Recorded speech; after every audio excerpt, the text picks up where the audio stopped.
Hello again. So welcome to the Values 20 panel discussion on the topic Conscious Entrepreneurship and Sustainable Skills Development to Achieve 2030 SDG Agenda. Hope you're all settled well and feeling excited to hear our esteemed panelists talk about such a hot topic of today. I would now like to point out that this event is being live streamed as well.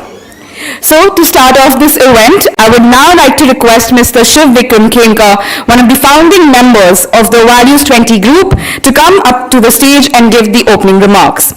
He is the Vice Chairman of Sun Group, a 120-year-old family enterprise comprising both operating and investment companies. He is also the Executive Chairman of the Global Education and Leadership Foundation, which is a foundation that has reached over 3 million students worldwide with an aim to create the next generation of ethical and altruistic leaders. Welcome, sir.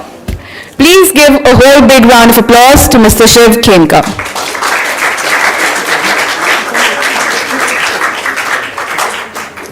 Thank you all. All the young people who were here before, apologies, I have to speak again for the Values 20. But, our foundation was set up because we felt there was a values gap. If you look at the quality of leadership on the planet, I think everyone in every country is always complaining about their leaders. Everyone's like, wow, these leaders. I see some people from England here. I went to school in England with many of the leaders. I was at Eton with Boris Johnson, with David Cameron, etc., etc. And I must say that they don't get an A+ in their ratings from my point of view. And unfortunately, there's a lack of quality leadership everywhere on the planet. And why is that? And I think the reason is that people aren't leading with values at the front. I think people are leading with all kinds of other calculations, and there are very few people that are really based, their leadership is driven on values. And so we felt as a foundation we should build a curriculum which focuses on making sure that the STEM or the STEAM curriculum is broadened with a values philosophy. The problem is, many years ago, all the schools which were religious schools basically brought in values through religion. But as we've thrown out religion from schools, the values have also taken an exit. And so we're left with really curricula which don't have a deep grounding in human-centric values. And so we felt we should redo that. We worked with Harvard University, Columbia Teachers College, and a curriculum group here. We spent 2 years developing a curriculum. We now reach 3 million people a year. 25 million kids are being taught around the world. And our target is to make that 100 million kids. And we're working on that at the moment. And our curriculum has gone into the junior achievement curriculum, which teaches 15 million children a year. And it's really reasonably simple. We said, what are values? And as I talked to many people around the world about values, people were like, oh, you can't define values because every culture has its own values, every place is different, etc. Be very careful, don't talk about values, etc. And I felt that was really missing the point. There must be some fundamental human values that we can all agree on at some level rather than avoiding the topic completely. And so I decided that I should work with all these academics and people from all the top universities to think carefully about what are the values that we all believe in and we all share. And what does a real leader mean? What does it mean to be a leader? And so we came up after lots of thinking, and I wanted it to be very simple so that anyone at school could understand it at a very basic level. And so we said, what is a great leader? Let's come back to what a great leader is and then come back to what the values are on which that's based. The first thing is, a great leader, all of us know, is someone that has leadership skills. So when we're in school, we see that the young person who's a leader and convinces everyone, makes them follow them and do this and do that, or a good sports person, somehow they are able to lead and create the energy of leadership. So that's what leadership skills are. And some people have a bit more of it, some people have a bit less of it, but we can be taught, we can be trained to lead, and there are many curricula now for leadership. If you go to the bookstore or the Amazon website these days, I used to go to bookstores in my day for all the young people in the room, but the main section on leadership is all about leadership skills, the skills you need to lead. So that's good, that's foundational. You need that first pillar. The second pillar you need is, I think great leaders are decisive. If a leader talks a lot, and unfortunately all of us know political leaders who speak a lot, but they don't actually do anything.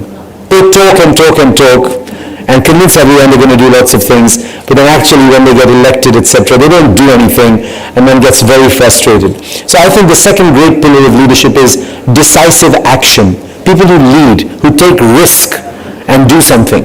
And that's a second pillar of leadership. And we understand what that means. Entrepreneurs tend to be risk takers. For an example, someone who takes risk, makes decisions, that's a sign of leadership. But is that enough? Are those two pillars enough? So if one thinks back in history, one can think of many so-called leaders who were good at those two things, who were good at organizing and leading, and who were good at taking risk. But unfortunately, they weren't necessarily people we call great leaders. Without being too specific, but a leader like Hitler or like Stalin, they were very good at organizing and leading in that sense, and they were very good at taking risks and attacking countries and doing all kinds of things. However, they weren't what we would categorize as great leaders. Why? Because they were missing something very fundamental, a third pillar. That pillar is that of ethics, morality, some basic moral values which would allow us to say they were a great leader, like a Gandhi or a Mandela or Nelson Mandela or Martin Luther King Jr., Abraham Lincoln, Mother Teresa, all these type of people. Their leadership was based on some moral framework, and that moral framework, I think, allowed us to think. But the fourth pillar is really the pillar of altruism, because all of us know leaders who do the first three to some extent, but great leaders are leaders who actually think about the whole world and not just about their own small micro group that they're leading, and that brings out great leadership. So LEAD, leadership, ethics, altruism, and decisive action. We created a curriculum around that. We have a curriculum which starts in school, goes all the way through middle school and high school, and it's a curriculum that has been very well received at schools and has done very well. And so when I was involved with the G20, I felt again that the G20 itself was very focused on technical things and was not really focused on values, and that I felt was a mistake, and a bunch of us got together, and there was a sense that why don't we create the Values 20? Why don't we guide these great G20 leaders and just say, look, we want you to put a prism of values on what you do, and that prism of values will help guide all of you to make wiser decisions, more thoughtful decisions. And for us, to make it simple, we said education with values, entrepreneurship with values, and the environment with values are three core ideas around which the V20 lead with values, or the V20 discussion is formed. And so that is what we've done. It started this with a group of founding partners from all over the world, from all the G20 countries. We had, I think, 50 people who joined that. Someone is flicking it all over, desperately trying to find different slides. But this is some of the founding team. We started it in Saudi Arabia, and then we went from Saudi to Italy the next year, and from Italy we went to Indonesia the next year. Team Indonesia, yay! And then from there we went to, we've come to India, and next year we go to Brazil. So the Values 20 hopefully will become an official engagement group of the G20 process. That is our intention and our hope. And we are trying to do a lot of activations, working with the Y20, the Youth 20, the Civil 20, the Women's 20, and many other organizations and other engagement groups to actually emphasize this. And we have, Ambassador Monica Mota, who's been with us to help us, and Mrs. Ishwaran, both of whom I very much look up to and respect for their emphasis on values and values-based leadership. So we're very excited to welcome all of you, and this is a young people's movement. We want people to really do this, and we have a wonderful panel now, and I just wanted to welcome everyone to this and say this is about leading with values, and it's about the young people leading with values, entrepreneurship with values, education with values, and the environment based on values. So I think we hopefully will build a better world for the future for our children. Thank you all very much. Appreciate it.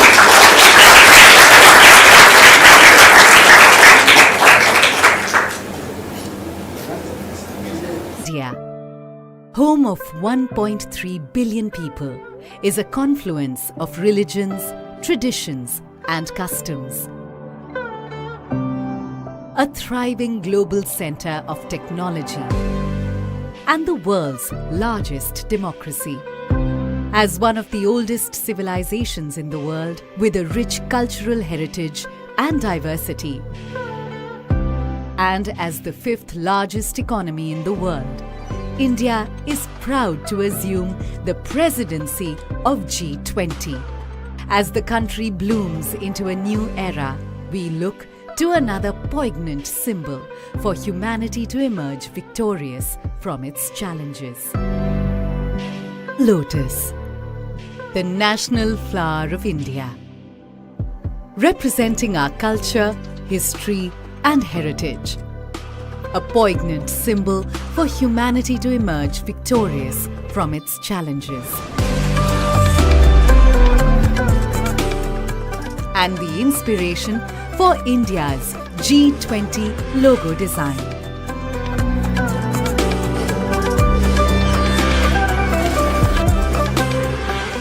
The design, rendered in saffron, white, green, and blue, is drawn from the national flag of India. The 7 petals in the logo signify the 7 seas and the coming together of 7 continents at G20 India 2023. Sitting above the lotus is a representation of the earth, reflecting India's pro-planet approach to life and seeing the world as one family. From this, we derive the theme for G20 India 2023, Vasudhaiva Kutumbakam, one earth, one family, one future.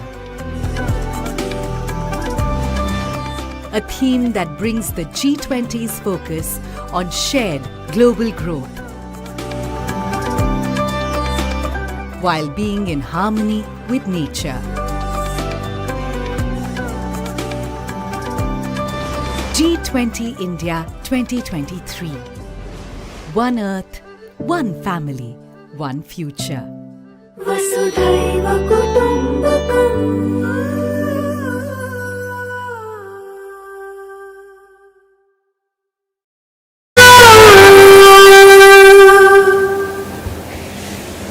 Well, I hope you enjoyed that. Now, before we move on to the main session of today's panel discussion, I would like you all to know our young audience a bit better through their self-introductory videos. Namaste. I'm Riva Joshi. My name is Jhaveri. My name is Marasanyapa. My name is Laura Sabita. My name is Mishra. My name is Remix Solomon. I am Tanya Chaudhary. Mabuhay! My name is Katin Tumban. My name is Javen. My name is Dishaba Huja. My name is Enchihon. My name is Pramati Asfan. My name is Sheila Nabila Gira. My name is Lakshya. My name is Sanjana. My name is Donas. My name is Diyuhara. My name is Tripu Setiaji. I am the Vice President of Commercial of First Custom Company from Indonesia. I'm the Marketing Director of Cross from Singapore. I'm the Assistant IT Director of Dynamic Enterprise. I am the Executive Vice President. And I am the Managing Director of Clause. And I'm the CEO of Soul Sprout. And I'm the COO of Soul Sprout. I'm the Vice President of Public Relations of CFOSCO Student Company. I am Public Relation of Counter from Thailand. I'm the Vice President of Public Relations of Sunset from Singapore. The Chief Finance Officer of TOTI. I am the Executive Vice President of the Finance Department of Kaleidoscope. I'm the Personal Director of ONO from Japan. I'm the Company Secretary of Dynamic Enterprise from Malaysia. I am the Corporate Secretary of Kaleidoscope. The Sales Director of Dynamic Enterprise. The Company Secretary of TOTI. I'm the President Director of CFOSCO from Indonesia. We are JA. We are J. We are JA. We are JA. We are JA. We are JA. We are JA. We are JA. We are JA. And we are JA. We are JA. We are JA. We are JA. We are JA. We are JA. We are JA. We are JA. We are JA. We are JA. Kuna Matata. My name is Roy. My name is Vehan. I'm Mary Margaret Yu. My name is Mishra. And my name is Fandoro. I'm Juliana Carmel Vincent Basnet. My name is Varun. My name is Homa Mizuki. I am Gowri. My name is Mishra. My name is Vidya. My name is Ashi Rao. I am the CPO of Soul Sprout from PEFJA India. Deputy CEO of Senset from Singapore. And I am the Business Development Director of Clause from Singapore. The CEO of Pariba from the Philippines. And I'm the CEO of Senset from Singapore. I am the Vice President of Human Resource of Counter from Thailand. The Vice President for Production of Paraiba from the Philippines. I am from Production Department of Counter from Thailand. I'm the Vice CEO of ONO from Japan. The Chief Marketing Officer of TOTI. I'm the Assistant IT Director of Dynamic Enterprise. I am the President of Counter from Thailand. We are JA. We are JA. We are JA. And we are JA. We are JA. We are JA. We are JA. We are JA. And we are JA. We are JA. And we are JA. We are JA. We are JA. She has worked for the British Council for over 25 years in a variety of roles, most of which have been in the Asia-Pacific region. Thank you, ma'am, for joining us today, and I request you to please join us on the stage.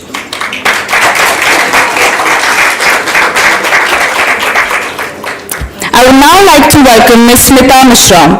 She is the founder CEO of Fandoro Technologies, a consulting firm powered by SaaS startup and consulting firm that helps businesses perform well through the adoption of the UN Sustainable Development Goals framework. Ms. Mishra is an experienced entrepreneur with a demonstrated history of working in financial services, retail, banking, and utility industries. Fandoro recently represented India at the G20 Summit for Digital Innovation for Sustainability in Bali, Indonesia. Thank you, ma'am, for joining us today, and I request you to please join us on the stage.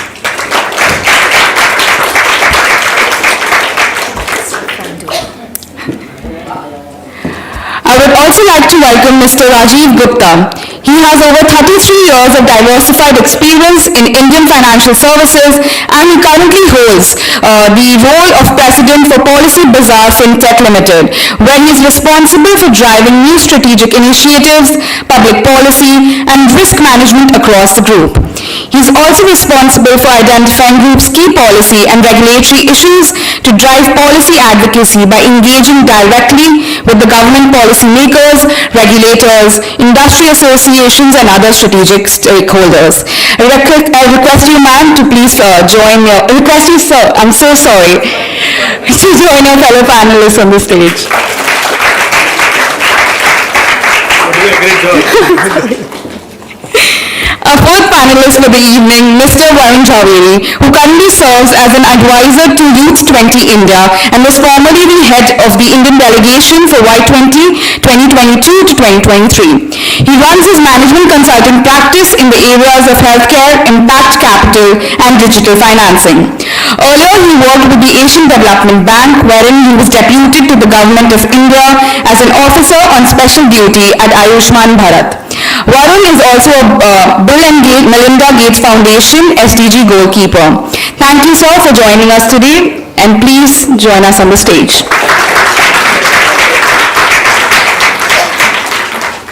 And last but not the least, I would like to welcome Claire Vidya Moleon, who currently serves as the Associate Coordinator of the Gender Equality and Women's Empowerment Working Group of Civil 20 India.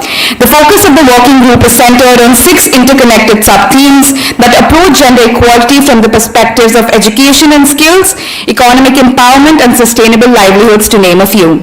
She is also the Manager of International Relations and Gender Policy under India's UNESCO's Chair on Gender Equality and Women's Empowerment at Amrita Vishwapitam, a top-ranked university. Thank you, ma'am, for joining us, and please join us on the dais.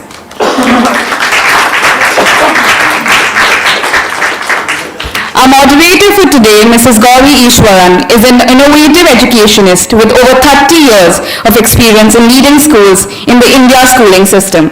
She is a recipient of India's 4th highest civilian honor, Padma Shri Award in 2004. She has also been the founder principal of Sanskriti School, New Delhi. Welcome, ma'am, and please join us on the stage.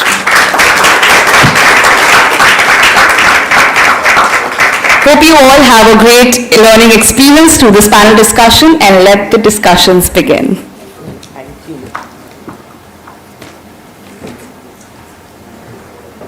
When I get a good evening now.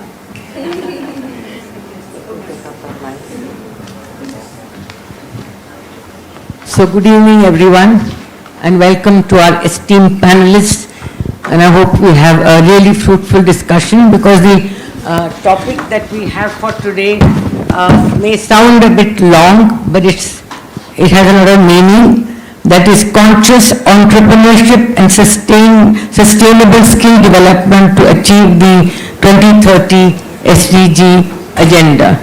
Now I really would like to emphasize here, one, that TGELF as an organization with Mr. Khenka as our chairman has been focused right from the beginning on how do we get values at the center, or whether it is a policy decision or whether it's a choice made by the young people sitting here in the room. How do we get values center stage? And therefore, with his interest and with his motivation, we have the founding circle set up for V20, and this is our 4th edition of V20. Before we get into our discussion, I wanted to emphasize on 2 important factors mentioned in our topic today. One is conscious entrepreneurship. So, what do we really mean by conscious? Does it mean that we anchor our decisions in values? Is there a core value that we look at? Is it an advantage for it to, the entrepreneurial mindset to be anchored in a value? In the age of technology, how do we approach that? So there are many questions that pop up, but it's a question that has to be seen, it's a question that has to be tackled if we want the centrality of values in all that we do. The second point that we have emphasized here is sustainable. Because very often what happens is you have grand ideas, but you will find that after a while they peter away. So once we think of a way forward, how do we make it sustainable? How do the skills that we impart to our youngsters, how do we make them sustainable? How do we make it long lasting? How do we make these values an integral part of our minds, of our thoughts and our actions?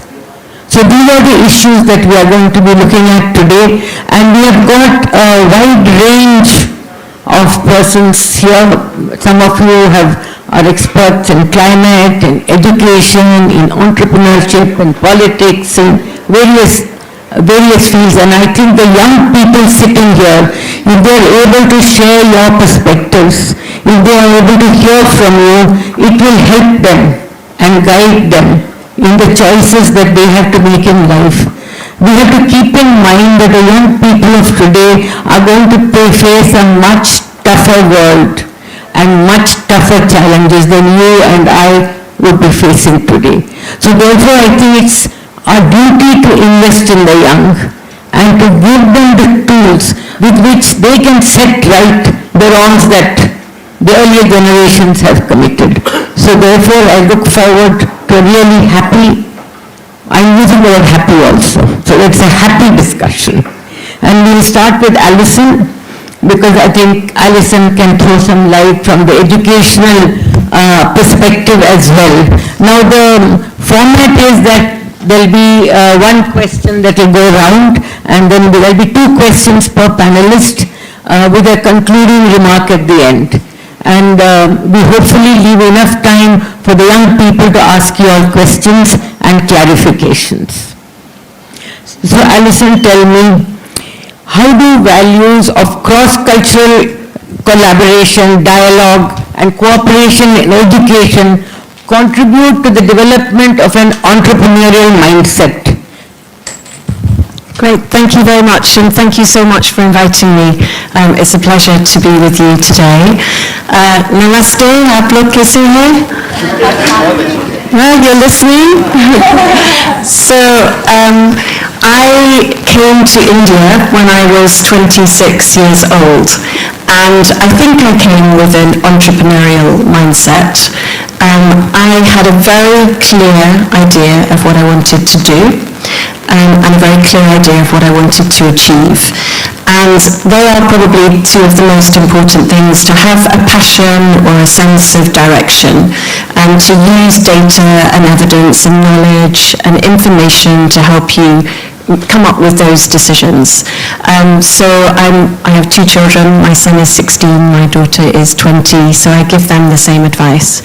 But nothing really matters if you might have knowledge, you might have skills, but if you don't have a clear sense of what you want to achieve, then that doesn't really mean anything.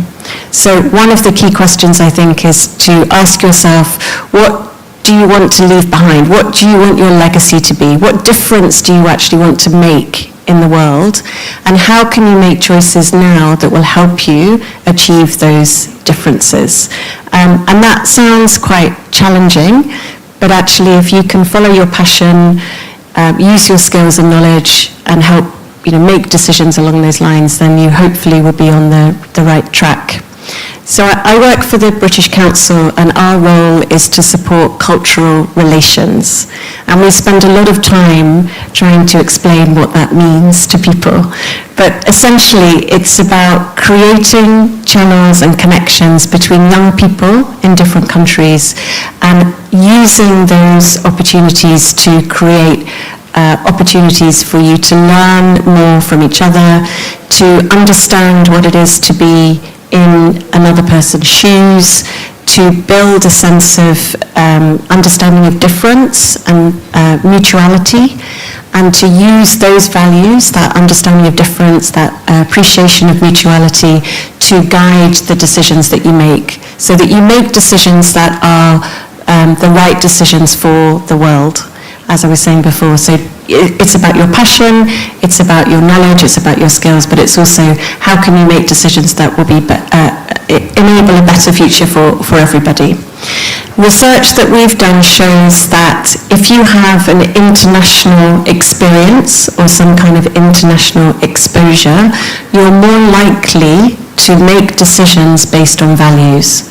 You're more likely to understand another person's point of view, and you're more likely to then do something that is not going to do any harm to another person, and ideally, hopefully, will benefit another person. So as a cultural relations organisation, we are really trying to create many, many opportunities for international collaboration and international decision-making and exchange. So culture, I think, is often forgotten about when we talk about education or when we talk about skills. We tend to think about the tools that you're going to achieve or the books that you're going to read, but we don't think about the underpinning cultural mindset that you need to be successful. So that is really, really critical, and I think something that we shouldn't forget, the importance of the role of culture and education, not just education alone. I'll stop there. Thank you, Alison. So I think two very important points that she's brought out. One is we need to have goals. We need to decide what we are going to achieve in our life. What is it that we want in our future? And the second, that apart from appreciating other cultures, to also be rooted in your own culture. So I think those are very important points that she has brought out, and something I think we should all remember, young and old. And now going on to our next speaker, I would like to call on Mr. Rajiv Gupta, who is, as you know, President of the Policy Bazaar Fintech. Mr. Gupta, what I'd like to really want you to share with us is, you're a startup specialist. So as a startup specialist who has worked in both the finance and the banking sector, can you elaborate on the key things that young entrepreneurs like the kids here need to know about raising funds? This is a fundamental question that always comes up. So I think if you can share, it will benefit all of us. Thank you so much. First of all, thank you for inviting me over here, and at the outset, congratulations to all this bright minds sitting around here and across the globe listening to us. You guys have done a fantastic job, and I was just speaking to Mr. Khemka, and he said that each one of you have come out with ideas and also the product, which is the beauty, at this age, if you can do that, I guess you know how to get the funding as well. But but nevertheless, I think, so raising funding, in my opinion, should not be the first priority in your mind, right? I mean, when you have a business idea, the idea is more important, so what you believe in the idea and are you able to tell the story around your idea, is the most important factor, I mean, so if you know your idea well, if you know it in depth, funding will follow, so in my opinion, you should be able to present your idea correctly, you should be able to tell the story correctly, you should be able to break down your idea into different milestones and ensure that you follow those milestones. I mean, don't build your milestones based on the funding you have. If I get $5 million, I'll run my company this way. If I have $1 million, I'll run my company this way. That's not the way to approach funding, right? And secondly, what is funding? Funding is not merely going to someone who has money, funding is beyond money. You will approach someone who not only brings money or capital to you, but also brings the intellectual capital, the experience capital, the knowledge about your business. So we don't take money from anybody who's willing to give us money. I think that's desperation. I mean, if you want money, if you want your idea to work, you should also learn to work with people who can help you in your business to grow your business, who can contribute and at various stages. So coming back to your question on what one should do to take care of funding is to be able to have your pitch ready. I mean, get your idea ready, get your pitch ready. What do you want to do? What is your product? Is there a market for your product? Number two, have you selected the right people? Have you got the right co-founders with you who can take care of different needs of the organization to be able to create a successful organization over there? So creating the right team initially is extremely crucial, and be clear about why you need the money. You can't say I need the money and I'm going to spend so much on marketing. And I think when you are starting a project, it's all about getting the product right. So when you first raise money, you raise money because you want to develop a product. You want to invest the money in technology, So when you go to an incubation center, you go with your idea, you try out that idea, how it works. You get some support in terms of seed capital, obviously, to try things out. So it's being very clear about what you want to do, what you want to develop, before you go into asking money, saying that now that I have my idea right, now that my pilot has worked extremely well, I've done the alpha beta testing, I need some money to go and test this in the market in terms of how it works, So it is ensuring that when you ask for money, the person sitting in front of you or the venture capitalist sitting in front of you knows that this is a genuine organization and it is asking money because they genuinely have an idea, and this will really help grow the organization. So that is one. And number two, I think it's important to constantly give feedback to people who have given you money. I mean, once you raise money, you don't avoid their phone calls or you don't respond to their emails saying that, now that I have the money, let me first burn it and then look at going back to, receiving funding again. That's important. So be as transparent, as possible. I think we spoke about value here. I mean, Mr. Khemka spoke about value, Madam spoke about value. I think that value you need to build from day one, right? Today, in our country, we have 106 unicorns, we have 88,000 startups, but yet we had a conference on corporate governance about a couple of weeks back in Alibag, organized by Nishi Desai and Associates, where Mr. Amitabh Kant and Chintan Vaishnavji was present, and I was also there, along with the other founders. One of the biggest challenges we face today, irrespective of whether it is a startup, whether it is a unicorn, whether it is a large organization, is corporate governance. I think somewhere that is really not the focus area. Everybody talks about growing numbers, everybody talks about profitability, everybody talks about everything, but nobody talks about corporate governance. I think corporate governance and that value, I think hats off to you guys to have thought of something like this. So when somebody said, can you come for a seminar to V20? I was wondering what V20 means. So there's so many 20s, one gets confused with, V20s and V20s, and I'm part of a finance task force of Startup 20 as well under Dr. Chintan Vaishnav. And so it's an amazing, when I read about this, I said, wow, this is great. This is such a niche area to get in. I think one of the important point is, can you create that culture and the value right from day one, and trust me, if you have all this in place, funding will follow you. You don't need to follow funding. People will come to you and give you money. Thank you, Rajiv. See, children, here is a London lesson for you all, the importance of transparency and values. So the more transparent you are, the more open your governance is, according to what he says, and I hope it's true, money will follow. So there is a lot of hope for young people. And again, we come back to the centrality of values in whatever it is that we want to achieve. Thank you so much. That was really great. And so now let's go to Smita Pandey Mishra, who's from the founder of Fandoro and member of TiE Delhi. And so one would like to ask her, carrying on from what Rajiv just told us, how can we strengthen values of equity, social inclusion and governance to achieve further progress towards sustainable development and through entrepreneurship? Excellent question.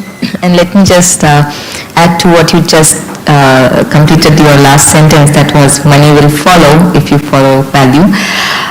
Just to add to what man said, there is no other way of making money today if you have no values. There is no economic sustainability without value system today, and I'll give you the proof points just to mention it.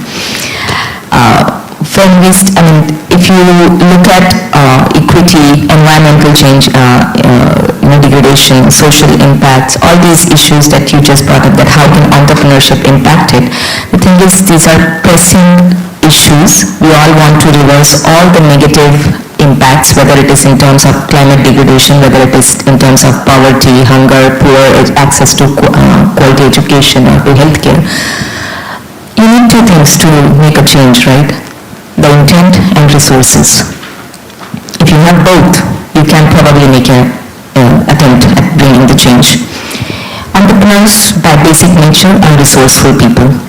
When I say resourceful, they don't have everything, but by basic nature, we are used to working with limited resources. So we as entrepreneurs are sitting at the best, the crux of it, like literally at the crossroads. If we have the intent, we will build the resources and will make these things happen. Why is it important to look at entrepreneurship? Is because workplaces, workforces are a very good reflection of society. How you treat a woman at workplace, if there is a pay parity, is she being paid the same for the same job as a man? If it's done at workplace, that will slowly get reflected in the society also. If we believe in ethical supply chain, which means fair wages, which means fair trade, which means safe working conditions for your labor, those all will start flowing through the society, that we need to respect the labor, we need to treat them equal, we need to pay them well. So these are few of the areas where, of course, entrepreneurship can make a huge difference, and it's an opportunity for us. As an entrepreneur, it's an opportunity to make something happen, so we shouldn't let it go. And if you look at the history, it's all the great entrepreneurs, all the visionary entrepreneurs who have actually made the difference. You don't remember those businesses who have, there are thousands of businesses listed on indexes, right, making huge profits. Which are the businesses you can really count off, something that you relate with, some entrepreneurs, some leading Ratan Tata ji, who actually did so much for the society. It's not just another random entrepreneur you would think of when you think of a model entrepreneur. So that from that perspective, I believe entrepreneurship has a huge opportunity to make an impact to these things. How do you actually use that opportunity is by actually having those ethical workplaces, ethical supply chains, as I mentioned, by sharing information. So if you're building something, entrepreneurs, if there are, entrepreneurship is, I think, a huge ecosystem of theirs where they really talk a lot, they discuss a lot, and those include a lot of knowledge sharing that foster innovation, which is again part of, building a lot of solutions for the society. Besides this, if you look at corporate governance, we just spoke, if also, let me give you a quick background. I was thinking about this since a lot of you are pretty young. Just let me give you a background. When we started businesses, it started as barter system. It wasn't really business. And then the society started to reward those who were good at those works. And that started to become the profit. A lot of businesses then, a lot of management schools then started to teach students that profit is the goal. So all of our entrepreneurs and all these business students would come out of the business schools talking about numbers. What's my bottom line? What's my top line? That's the focus of business. That's the focus of entrepreneurship. Today, they have lost, the society has lost so much trust in these businesses that they have eventually said, we don't believe you.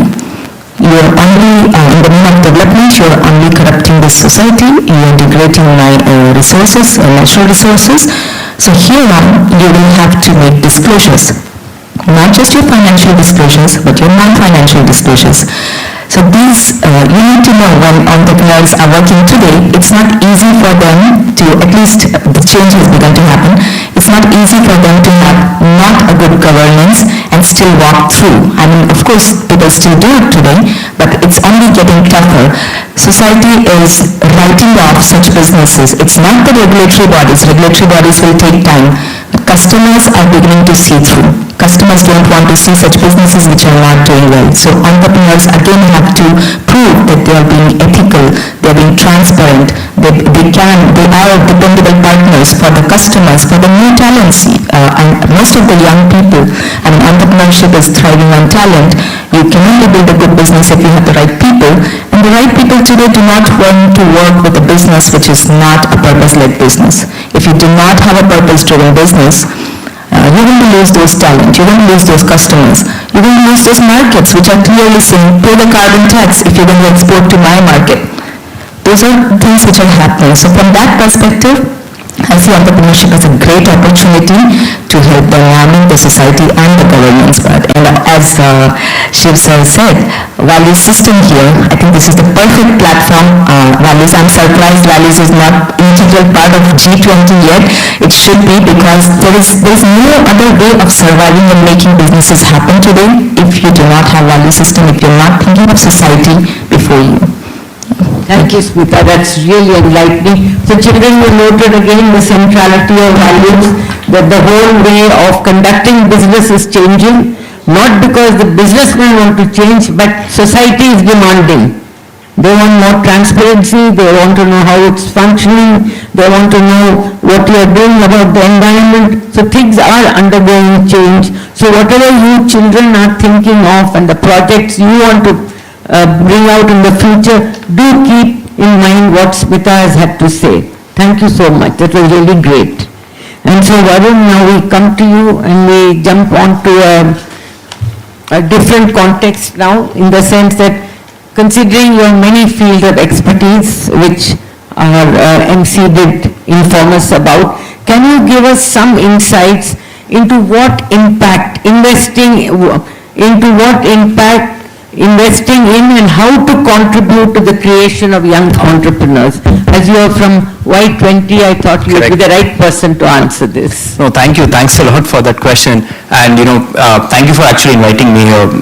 I was always very keen to understand the whole purpose and the whole ideology of the Values 20 group. And, I've been going through the literature, and when Mr. Khemka put through the presentation, it was really refreshing to see that someone is really talking about the value system and the fundamental building blocks at a global level. So, absolutely thrilled that something like this is happening. In terms of the question, again, a very interesting question, and largely I've spent my last 8-9 years of professional career very close to impact and sometimes deep within impact investing. And I would like to pick the thread where what even Smita ji was speaking with regard to, essentially if you look at businesses, they are meant to be machines which churn out profits. But really, if you look at the core about why people start becoming entrepreneurs, I feel that entrepreneurship is more than a sort of a tag. It is more than a profession. It is more about a mindset. And for me, that mindset really stems from being entrepreneur is someone who is solving some sort of a problem which has a sort of a larger vision but with limited resources. So if you look at the crux of being entrepreneurial, it includes a lot of values, whether it is resilient, whether it is about how you are constantly learning, how you are constantly innovating. So the whole framework that the V20 has actually put into the structure, the leadership, the ethics, the altruism, and the decision making, it is very well summarized by the whole whole mindset of being entrepreneur. And that's why all the young people who are actually sitting here, my request to all of you is that keep constantly thinking about what type of problems you are trying to solve, and try to develop that mindset. You don't need to really start a startup to become an entrepreneur. You can just be working a job, you can be studying, you can be pursuing a PhD, you can be doing a research, but the important part is to become entrepreneurial. Because I think this is a sort of it's an amalgamation of a lot of values. Now, in terms of the whole idea of the business and the profits, down the line, I think we started realizing that, we are making the money and we are making a huge share of money, but for a very few people. Because of the multiplier effect that the money has, that if I have, let's say $1 million, it is easier for me to make 10 million or 100 million. But down the line, what was really happening was the fact that there was a lot of inequity that was happening. People were really only thinking about that if I'm investing my 100 rupees, what is the rate of return that I'm getting? Most of us, that is a conventional decision. Mutual funds, you invest in stock market, people say you'll get 12%, 13%. But I think what the world has done phenomenally well in the last, I would say, decade and a half, and especially after the UN SDGs, is the fact that, they have started changing the question, especially, when it comes to the big money. And the question that is now getting asked is that how much am I getting, but at the same time, what is the value that the society is getting? And that for me is something which forms the crux of investing. I still remember my days when I was at the Asian Development Bank. So ADB typically lends capital to countries, and what ADB earlier used to do is that it was more on the returns that used to come and what type of what type of benefits will it give the society. But I think we evolved and we started coming out with a concept which was called blended internal rate of return, which not only measures the absolute return but it also measures the impact. If I am investing this 1 billion, how many jobs will this 1 billion create? What type of reduction will it lead to in the greenhouse gases? What type of poverty alleviation measures will it support? How many healthcare facilities will be built? And I think when we start blending that, we start understanding the enormous value of capital. I think, just thinking about the value of a capital as a multiplier is very simple. But when we start thinking that how the money that I have in my pocket will not only help me but will also help the society, I think that for me is something called as impact investing. One quick example. So again, when we were working with ADB and working with the government of India, one very interesting thing that we did was a lot of healthcare innovations. For them the struggle is much more than something like the other startups, because there's a longer gestation period, they need to do their clinical trials. So we actually set up a sort of a blended financing facility, which is a sort of an impact investing capital pool, wherein we try to first understand that if this particular startup makes it big, not only how much money am I going to get, but what type of benefits is the society going to get, and based on that, so putting such type of questions in the decision matrix, I think that itself solves the question. And I'm pretty happy a lot of large investing firms, whether it's the VCs, because Rajiv ji was talking about the funding. So I think largely we along with thinking about the unit economics, we should also start thinking about the value economics.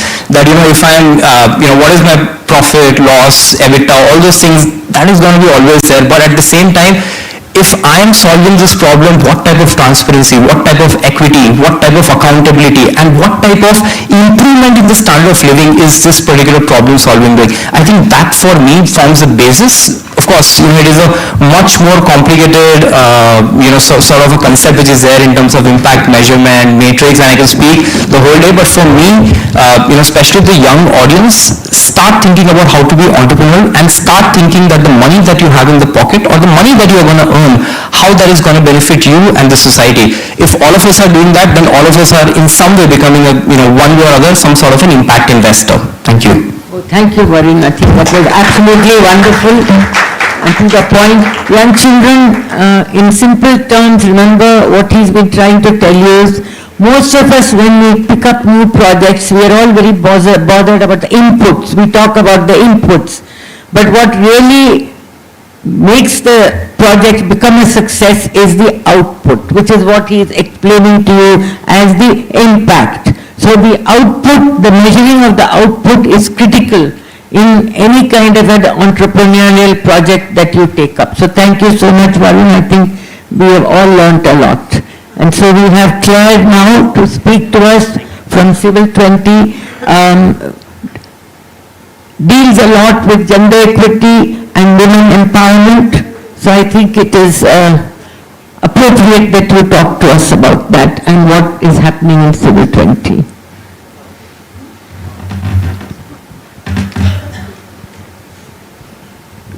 Thank you so much. Thank you for having me here. It's a real pleasure to be with you. So, as you know, I don't know if you understood if there was already a presentation about one of the many 20s. So I'm here as a representative of Civil 20. So Civil 20 is the platform for civil society organizations all around the world to voice their concerns to the G20 leaders. So it's not only CSOs from India, it's from all over the world, and our group focuses on gender equality and women's empowerment, meaning that our work for the past month has been to go and engage with thousands of CSOs, NGOs all around the world and understand what are their challenges, what are the problems that they are facing, and what they want to bring to the G20 leaders, what they want to change in the world. So this is what we've been doing, and based on this, we came up with a list of policy recommendations that we are going to bring to the table, and hopefully that the leaders will take into account. So this is the work that we've been doing. I wanted to share with you a story when I came to this panel because it happened very recently, and I thought it would be interesting. There was a conference in Delhi very recently, and it was a conference on vocational skills, education, and there was some interaction between the youth and the government. There was a young girl there, and she was wondering, she was asked as a representative of youth, what would you like to ask the government? What would you like the government to do or to change? In terms of your access to employment, to education, to have a better job, etc. And she took the mic and she said, I don't have anything to say to the government. I don't have anything to ask. What I would like is I would like my peers, I would like the people around me to support me. She said, the system is there, access is there.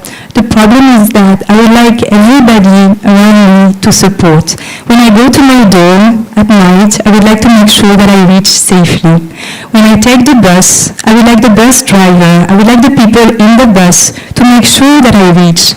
When I'm on the street, when I'm at work, I would like to see that my colleagues are making sure that I'm doing okay. So hers was a general call to the general public to make sure that we look out for each other. So we were talking, the chairman of Values 20 was talking about values, and this is one of the values that should be implemented, that came up a lot during our discussions with the civil societies organization over the past month. The Civil 20 chair, Anna, says that this is one part of her philosophy, and I think this is something that all of us should keep in mind. We're all trying to change the world and we're waiting for others to change, But first, we have to change ourselves. All these values that we're talking about, we have to imbibe them first. And if we want any change to happen, it should start with ourselves. This is one of the core principles that came up in all those discussions, and I think it's really important to keep in mind. Thank you. Thank you. So that brings us back to what Gandhiji said. You have to be the change if you want to bring about change. So I think that's a wonderful way of finishing the first round in this panel. We do have a little more time, so I think we can garner some more wisdom from all the panelists here. So Alison, I come back to you. You did talk about the cross-cultural connections, etc. earlier.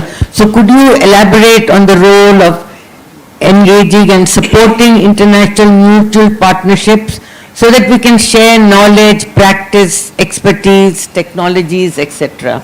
Yeah, thank you. So in my last role, I led the British Council's Climate Connection Programme, which is a programme designed to bring young people together to tackle and address the climate emergency together. And there are a lot of different groups and platforms and, ways that young people are trying to do this already. So we were trying to figure out at the British Council, what's the gap? What is it that we can do that will actually make a difference and create an opportunity for young people to make a difference? And what we found, we did a research globally with young people across the world, and we asked them, do you think you have the skills and the knowledge to bring about solutions to the climate change in your community?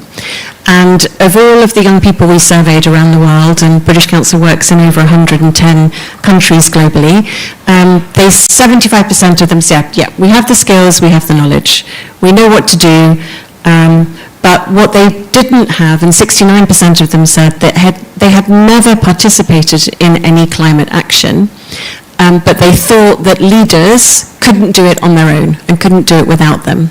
So we were trying to figure out, well, what's the gap, what's the issue?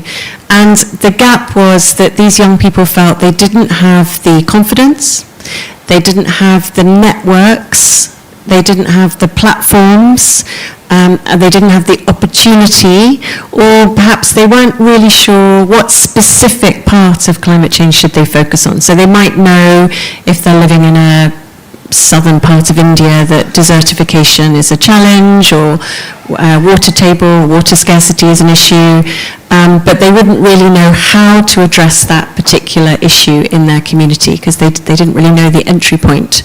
So we created a platform that was enabling young people, so networks of young people from different countries, to come together and to share with each other what they had done in order to address change. So that international dimension provided them with the impetus and the knowledge and the inspiration to make a difference.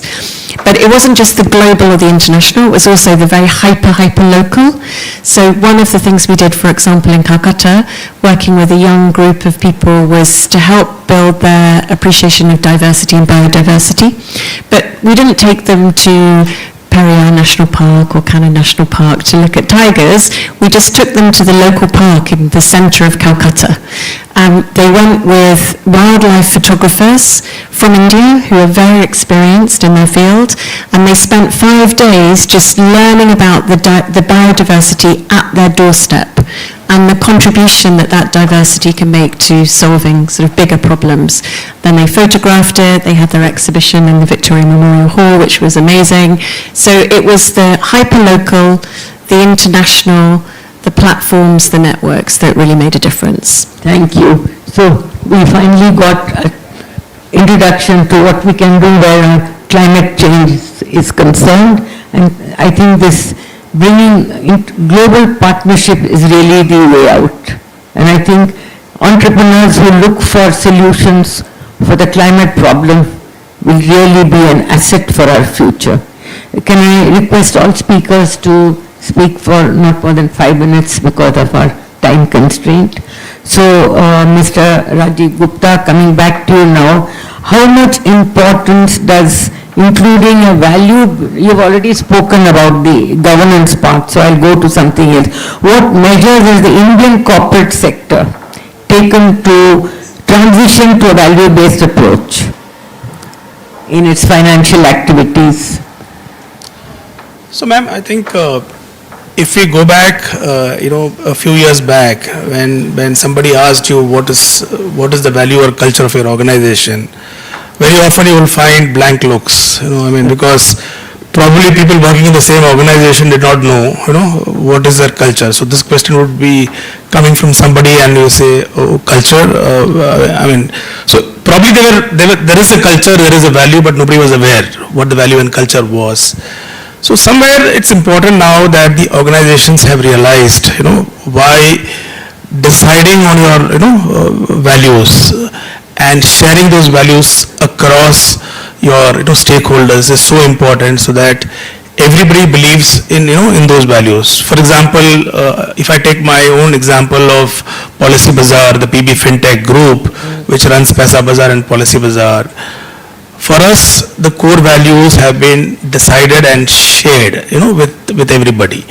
So what is our core values? We've said courtesy, we've said ownership, we've said resilience, and we've said empathy. Now, why are these core values important for us? Because we deal in businesses in which we sell insurance policies to people, and they require the money when there is, there is a need. For example, if somebody is buying an insurance from me, and if somebody happens to him, his family is dependent on me in terms of what, empathy I show, how, quickly I act, so that the family gets the money back. So all these values have been decided, and we believe that each of these values will have to be practiced by one and all, including the person sitting in the telephone versus a leadership, person sitting at the CEO's level.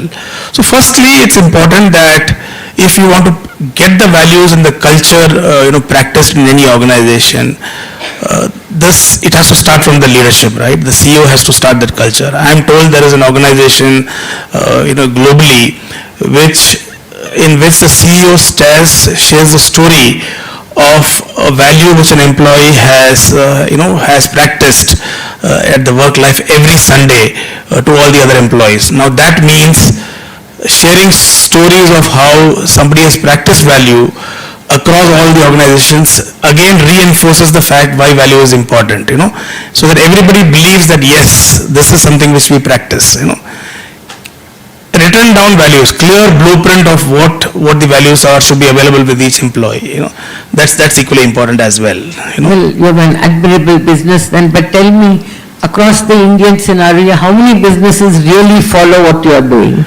Very few, ma'am, to be very honest, very honest. So that's an area we have to work on. It is. I told you when I started my first, this thing, forget value. Corporate governance is so basic, right?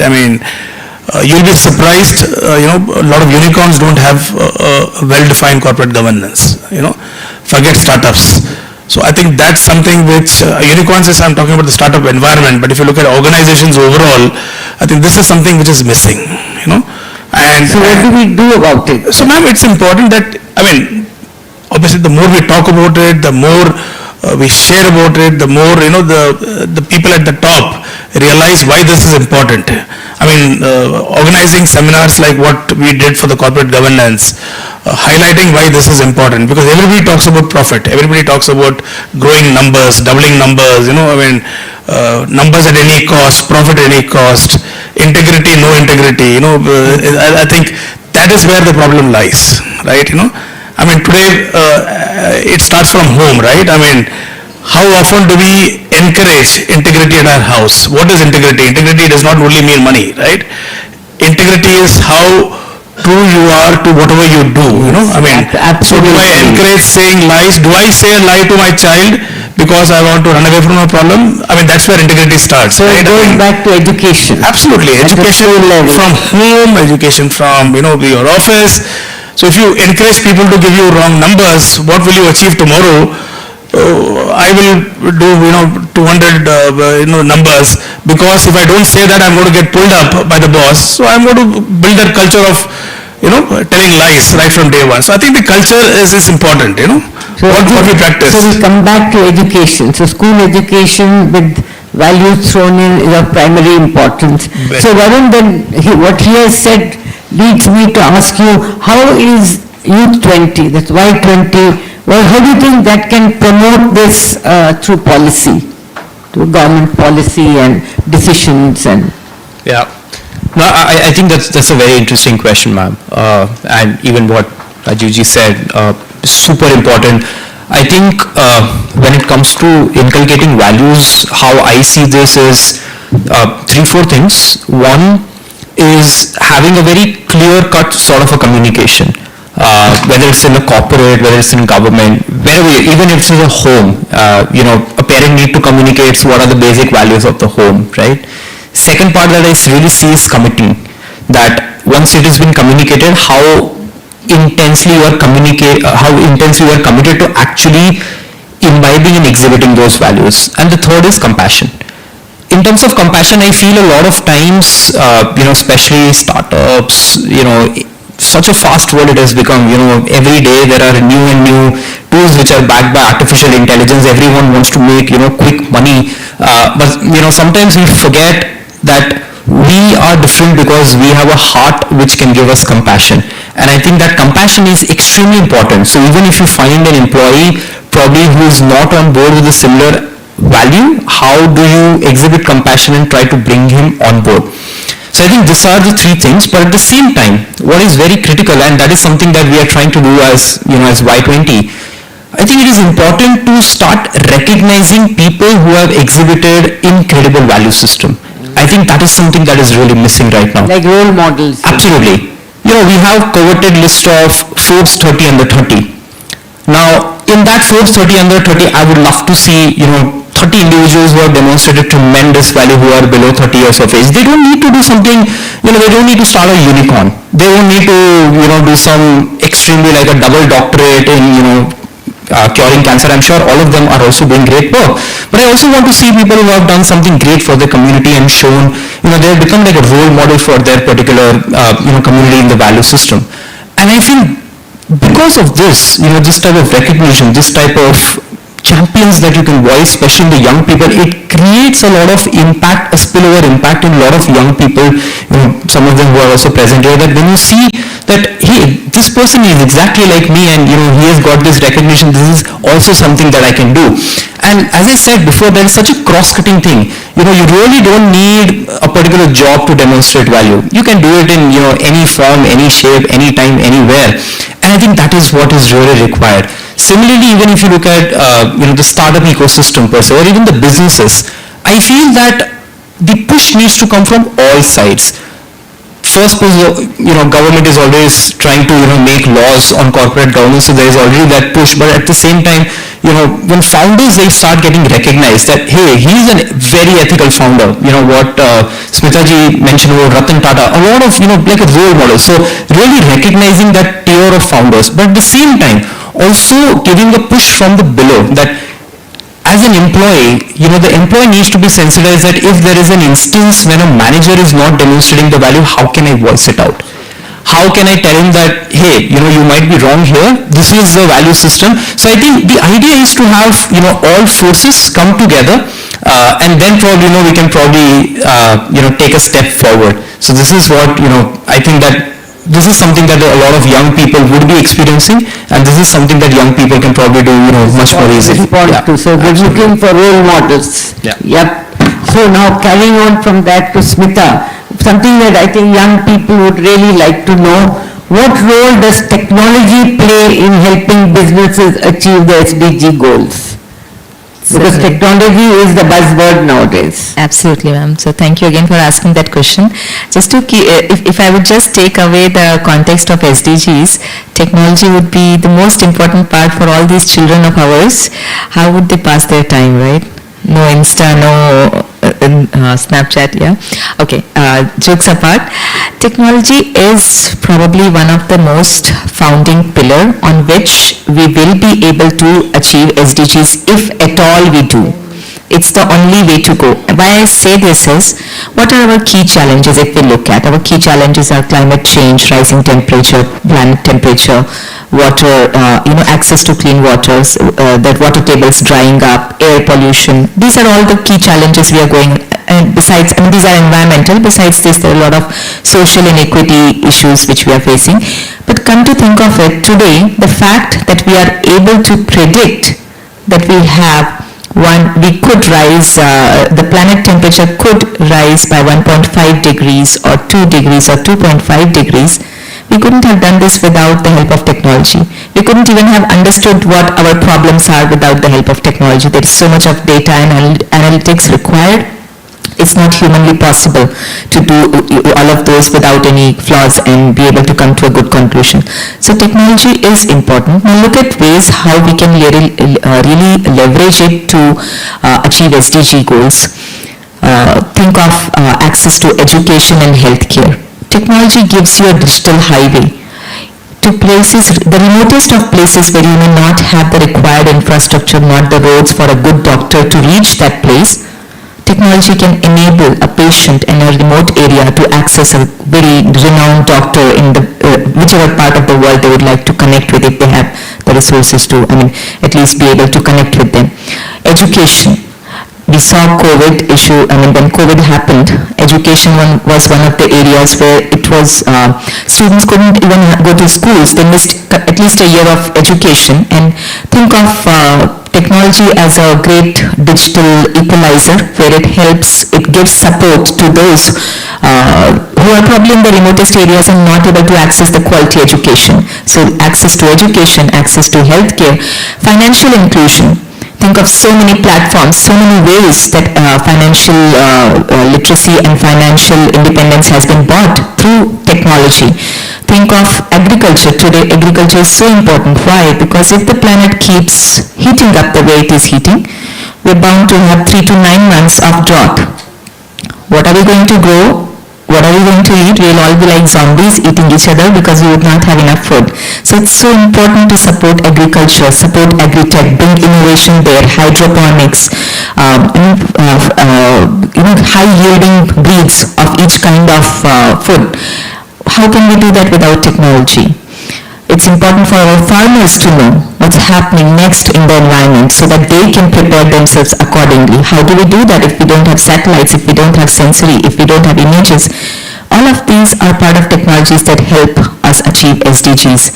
I think I've covered most of the parts, but yeah, one of the important part was cyber security. Since all of these technology is coming in, at the receiving end, all of us are in a very mixed bracket right now. Some of us are very young like you, and in fact most of us are very young and updated, you know how to use technology, but there is still a significant percentage of population that's catching up with technology, that still is vulnerable to the new technologies, the misuse of new technologies. So cyber security, data privacy, data security has become so important. These are other new technologies.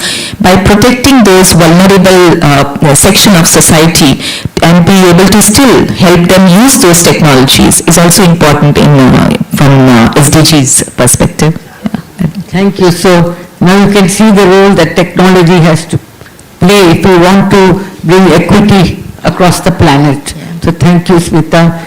And so now finally we come to Claire. We give you the last word and all the values that I know you have been wanting to talk about. So we give you an open, clean slate to say whatever you want. Thank you so much. There are so many things we could talk about, especially when we talk about gender equality, women's empowerment. One thing I would like to talk about maybe is the holistic approach and mental space, which I think are two things that came up a lot during the discussions. So basically what we saw with the first example that I talked about, that story of that girl, is that we're not isolated island, to take again the words of the C20 chair, but we are all interconnected. So for women's empowerment and gender equality, it cannot be just a girl or a woman just striving alone. There's a whole system around, and and so it's the family, but it's also the community, and men, of course, engaging men and boys towards gender equality is something that has proved to be really absolutely key. So I work at Amrita University. For now we are working for C20, but we have also worked a lot. So Amrita University is a university, and the chancellor is saying that there are two types of education: education for life and education for a living. Education for a living is the education that everybody knows about. It's getting the skills, academic knowledge, but then you have education for life. So this is where the values come. So all the principles that will help you to come up with something that is more ethical. And those two have to absolutely be integrated together. It's really something that came up is we have to take into account social, cultural aspects, really have a systemic, holistic view of the entire environment if we want to change things. If I can give you, for example, one example, so Amrita is working a lot with traditional education, but also making sure that no one is left behind. This is also one of the mandates of the NGOs that work with us for C20. So the idea is to also empower all girls and women in all areas. So not only people who can afford to be in this conference room today, but also people who live in like remote areas, in the villages and everything. So to take one example of women or girl empowerment, so for example, there is a girl that reaches high school age. We're talking about high school, but it can be like any education opportunity. It can be Ivy League, it can be IIT, any education opportunity. And we discovered that to make sure that we reach women's empowerment, there are 4 factors that have to be taken into account. There's opportunity, there's access, awareness, opportunity, and the mental space. So we have that girl, and she's reaching the age to go to high school. First aspect of like potential challenges that could prevent her to go to high school is access. So there could be no high school around her house. That's a problem of access. But even if there is a high school around her house, or there is this Ivy League opportunity, she may not be aware about it. So this is the awareness, she may not know about it. This is the awareness problem. Even there is a high school or education opportunity or business opportunity, we can just expand it to any other opportunity for women's empowerment. Even if there is a high school, she knows about it, her parents may not allow her to go. Her parents or like boyfriend or friends, people around may not support her to go. This is a problem of opportunity. And then we reach the last and actually the most important factor.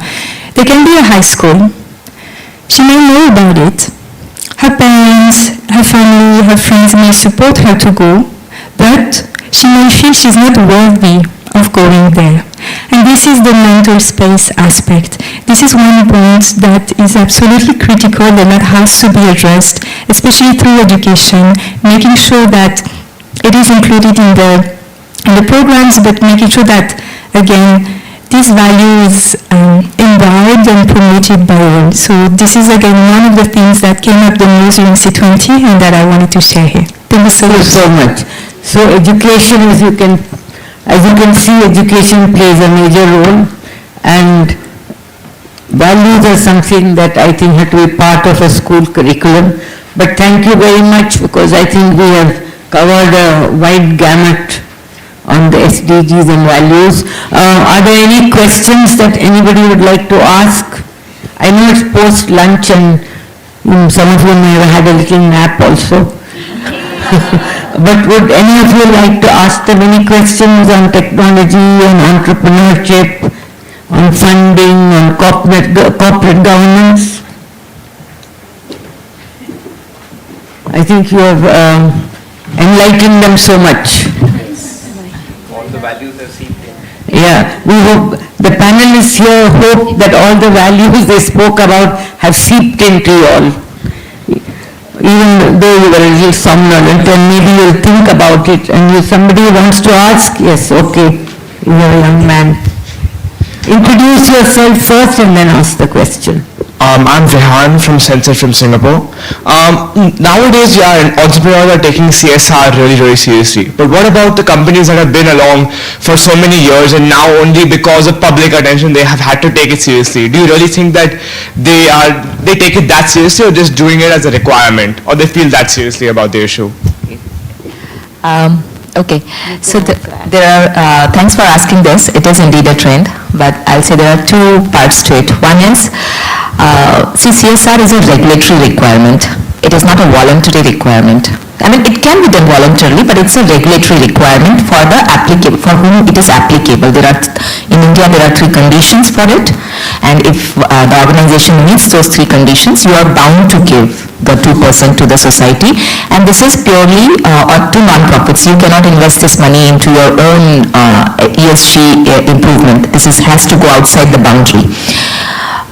Which are the kind of people who are doing it? A, who is required to do it by regulatory requirement. 2, people who are not required to but have a visionary CEOs, because the CEOs are mature enough to understand it's not just profit, it's triple bottom, people, planet, profit, when we look at the bottom lines. Third is the young entrepreneurs like yours, who actually understand how much damage has already been done. Let's start fixing all of it. Let's do our bit. And those are the kind of entrepreneurs. So a lot of startup entrepreneurs you'll see today are doing it out of their choice. Are people doing it just to show it to others, or firstly, it shouldn't matter to a certain extent. Let's be greedy and say, it's okay, you're still spending money to do something good, right? Your intent may not be the most perfect one, but why to care?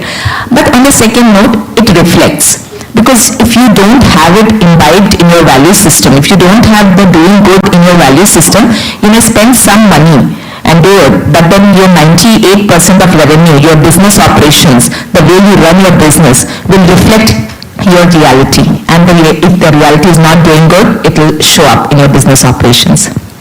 I hope it helps. Rajiv, you want to add anything to that? She's pretty much covered everything, but as the gentleman, the young boy said, corporate social responsibility is just not what the regulators tell you to do. I think it has to come from within the organization, and very few leaders worldwide practice corporate social responsibility because they love doing it, not because they are forced to do it.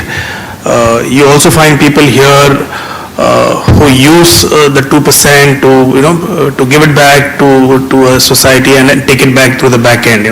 So I think these kind of practices really discourage people saying that if I earn from the society, how do I give it back to the society? And it has to start right from home to every individual who's working to the company. I think that is again a value-based culture which we create, practicing that give it back. I've seen young children gathering slum children in and around their societies they live, and generally go and teach them, not because they have to apply to a university abroad and they need to show that I did something, a social impact to be able to get an admission. But there are genuine people who do that because they really love doing that. I think that's comes back to the value system again. Thank you so much. Any other questions? Could I ask another question? Or? Yes, you can. As nobody else has put up the hands, you can ask. And somebody in the back. Okay, can you wait a minute? We have somebody in the back. After that, we'll come back to you again. Okay?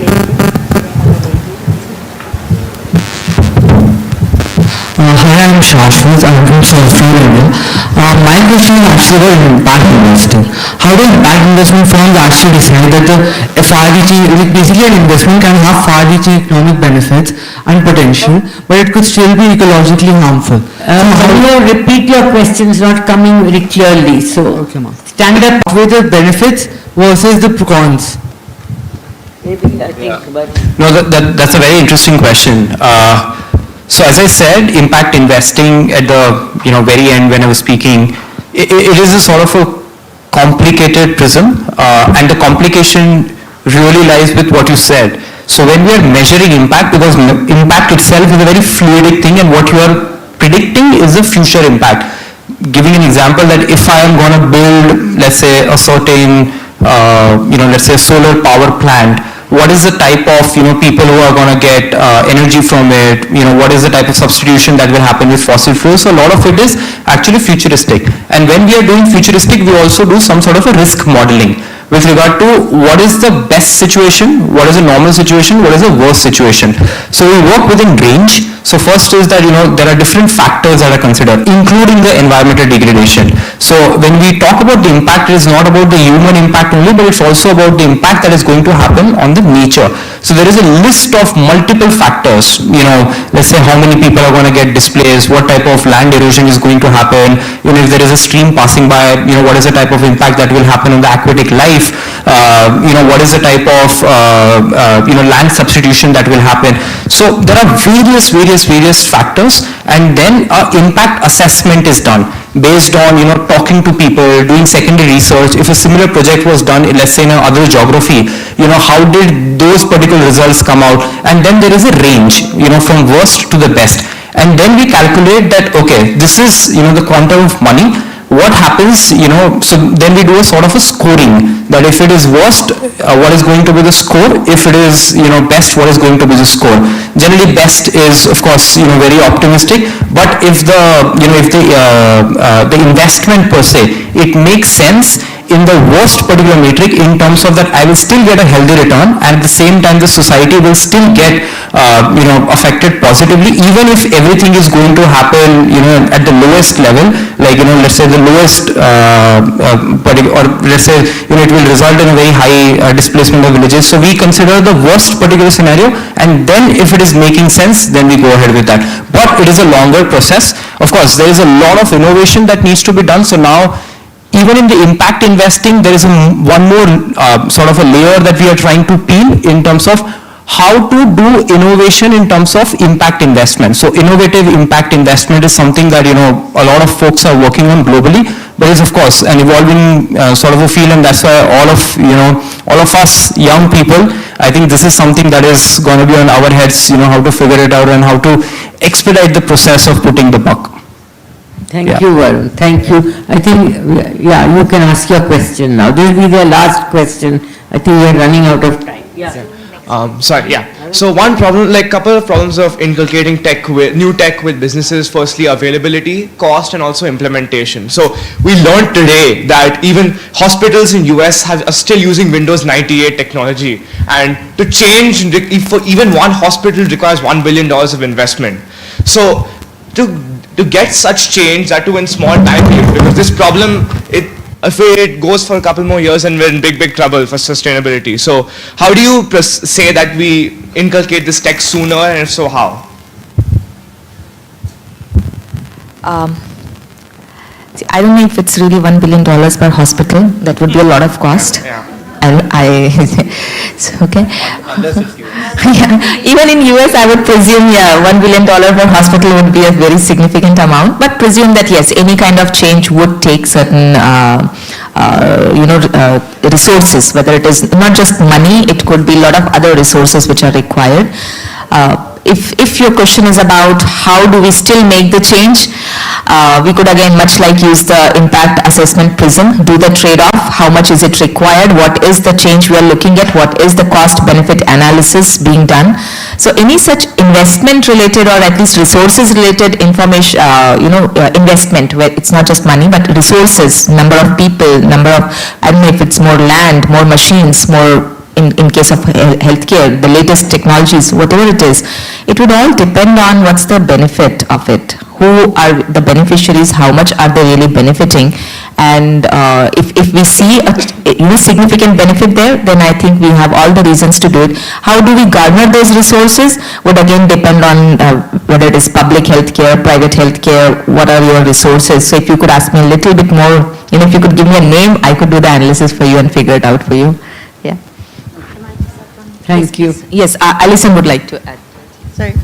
I mean, it's probably very obvious, but I think it's really important to point out that these kind of problems, we have to tackle them in more multidisciplinary teams. We have to think about multilateral partnerships. We have to think about building, expert crack teams and task force approaches. So it goes back to me to that international collaboration, that cooperation across different disciplines, across generations, across cultures, because one company is never going to be able to afford a 1 million or a 1 billion solution. You need to find more cost-effective, collaborative ways of doing it. Yeah, very right. Thank you. Okay, all right. One last question. So my question is about environmental sustainability. So obviously one of the United Nations Sustainable Development Goals, what I believe is 13, is climate action. And obviously one of the main government regulations for this is carbon taxes, right? But how far do you think carbon taxes will take us towards achieving our UN SDG? I would like to do that.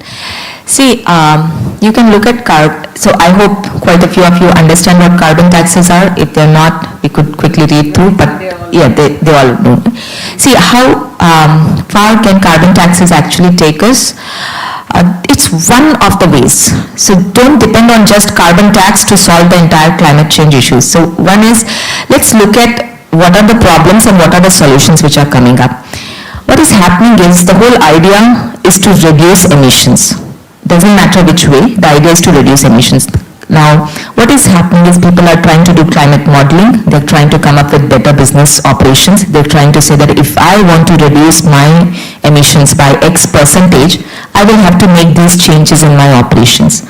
And the serious, significant players are definitely trying to work towards it.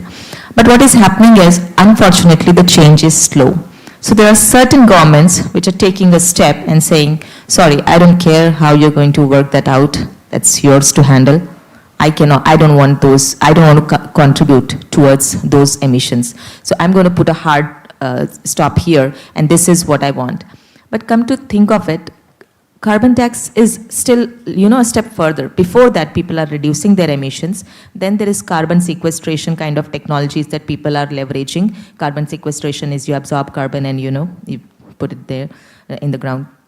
There are a lot of other technologies people are leveraging to reduce carbon. When nothing else is helpful, that is where you will start getting impacted by carbon tax very rightfully. Because if you have still not been able to reduce emissions by changing your business operations, by offsetting or carbon sequestration or any other technology, or if you're not doing enough to offset it, then I think you deserve to be impacted by carbon taxes kind of situation. How far will it take? It's one of the ways. So don't think that it's the only way to support emissions reduction. Thank you. Anyway, thank you to our eminent panelists. Give them a good round of applause. They've done their best to present everything in a way that is understandable for the young audience that we have here. So I really thank you all. And I thank the audience as well. Post-lunch is not an easy time. I do understand that. But despite that, you all have been attentive and there have been no disturbances. So thank you so much. And thank you to all our other visitors as well. Thank you. Thank you. Gowri ma'am, if I'm allowed, can I speak a sentence to them before I leave? Yes, just one sentence, please, because a lot of you seem interested in entrepreneurship, in technology, in sustainability. So I'm very hopeful our future is brighter than at least what it was in past. So you guys make us very happy and hopeful. But please remember, do not focus on building private solutions for public problems. This one last advice, build public solutions. If the air is polluted, we don't just put one air purifier in this room and we keep safe. There's a huge, large population who cannot afford this air purifier. If water is not pure, let's not build just ROs and have it in our households where we can afford. Solve the source. Build it for public good. So try to focus on public solutions. Thank you. Yeah, okay. So public solutions is the way to go. Thank you so much. And thank you to each one of you. Thank you, ma'am. I would now, before you all exit, I would request Ms. Gowri Ishwaran to please give the token of appreciation to our panelists.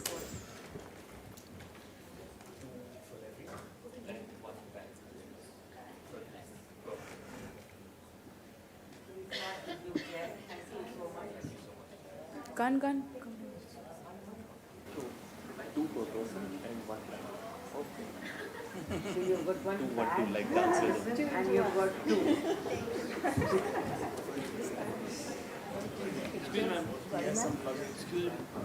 Ma'am,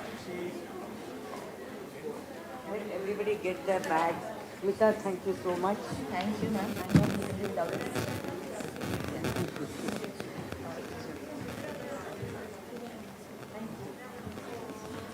And Varun. Thank you, ma'am. Thank you. It has been a pleasure. Thank you. Thank you. Thank you. Thank you, ma'am. You really moderated the entire discussion. Well, I've been all my life. I know. So the way you said children. Yeah. Thank you.